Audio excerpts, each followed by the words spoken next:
भरतपुर के चुनावी मौसम में भांति भांति के नजारे देखने को मिल रहे हैं। समाचार प्लस सभी चुनावी नजारों से आपको रूबरू करवा रहा है। भरतपुर में ऐसा ही एक रोचक नजारा दिखा है। लंबी गाड़ियों को छोड़ प्रत्याशी स्कूटी पर प्रचार करते नजर आ रहे हैं। बसपा प्रत्याशी गिरीश चौधरी स्कूटी के जरिए प्रचार कर रहे हैं और स्कूटी से ही मतदाताओं के बीच पहुंचते हैं। जनसंपर्क के दौरान बसपा प्रत्याशी से विशेष बातचीत की है और मतदाताओं को प्रत्याशी की सादगी पसंद आती है। सादगी को देखकर मतदाता भी खुश नजर आ रहे हैं।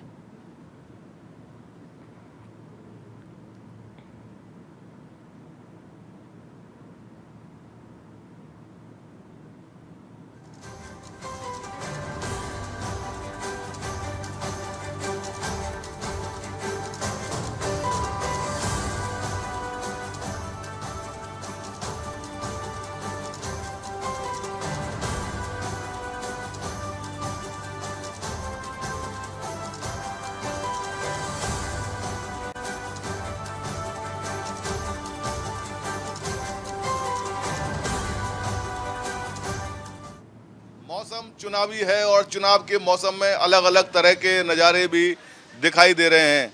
बसपा प्रत्याशी गिरीश चौधरी, आपने देखा होगा अमूमन तौर पर विधानसभा चुनाव हो चाहे लोकसभा चुनाव हो, राजनेता जो टिकट के दावेदार जो उम्मीदवार हैं, प्रत्याशी हैं, वो बड़ी बड़ी लंबी लंबी गाड़ियों में घूमते हैं, अपना जनसंपर्क करते हैं। लेकिन बसपा के प्रत्याशी भरतपुर विधानसभा सीट से गिरीश चौधरी, आप देख सकते हैं कि ये स्कूटी से निकलते हैं सुबह जनसंपर्क करने के लिए और घर घर दुकान दुकान जाकर लोगों से संपर्क करते हैं, अपने पक्ष में समर्थन देने की बात करते हैं। हमारे साथ मौजूद हैं गिरीश चौधरी, कांग्रेस छोड़कर बसपा में शामिल हुए हैं, नगर निगम के डिप्टी मेयर हैं, पूर्व में कांग्रेस के जिलाध्यक्ष रहे हैं, कई पदों पर ये कांग्रेस में आसीन रहे हैं, लंबे समय तक कांग्रेस में रहकर काम किया है। लेकिन अब कांग्रेस को अलविदा करके बसपा का दामन थाम लिया है और भरतपुर विधानसभा सीट से चुनाव भी लड़ रहे हैं।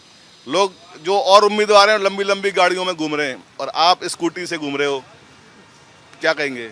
देखो, आम जो किसान और हमारे जो छोटे व्यवसायी और सभी मध्यम परिवार के लोग ज़्यादातर शहर के अंतर्गत स्कूटी, साइकिल, ऑटो रिक्शा, इन चीज़ों का उपयोग करते हैं। तो मेरा मत है कि भाई उन ज़्यादातर लोग जब इस तबके में आते हैं तो हम लोग भी उन लोगों के बीच में जाएं, उनके हिसाब से जैसी रीति रिवाज होती है उस हिसाब से एक अपनापन भी झलकता है लोगों में। इसलिए लोगों से ज़्यादा संपर्क होते हैं, उनकी गाड़ी में चले जाते हैं, टाटा बाय बाय हो जाती है, गाड़ी में लोग निकल जाते हैं, कोई ढंग से बात नहीं हो पाती।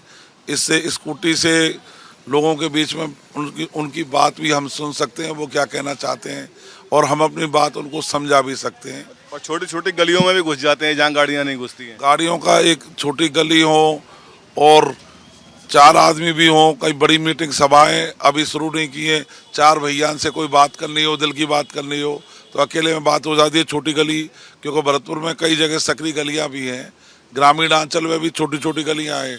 मैं तो आसपास के गांव में भी स्कूटी से प्रचार में निकल जाता हूं। तो ये गिरीश चौधरी हैं जो कह रहे हैं कि छोटी छोटी गलियों में गाड़ियां परेशान करती हैं, गाड़ियां घुस नहीं पाती हैं और लोगों से जनसंपर्क अधूरा रह जाता है, इसलिए स्कूटी का सहारा लिया है। सादगी के, इनकी जो सादगी है जनसंपर्क के दौरान नज़र आ रही है, उसके लोग कायल भी हैं, लोग भी तारीफ कर रहे हैं कि और जो प्रत्याशी हैं वो तो लंबी लंबी गाड़ियों से आते हैं, लेकिन गिरीश चौधरी बिल्कुल एक देसी अंदाज में अब लोगों के बीच में जाकर अपने लिए समर्थन जुटा रहे हैं। विधानसभा चुनाव की शुरुआत हो चुकी है, आपको और भी रंग हम दिखाने की कोशिश करेंगे। समाचार प्लस जो चुनावी रंग हैं उनसे आपको रूबरू करा रहा है। अभी आगामी समय में और चुनावी क्या रंग हैं उनसे भी आपको हम रूबरू कराएंगे। मेरे सहयोगी यासीन के साथ मैं दीपक लवानिया, समाचार प्लस, भरतपुर।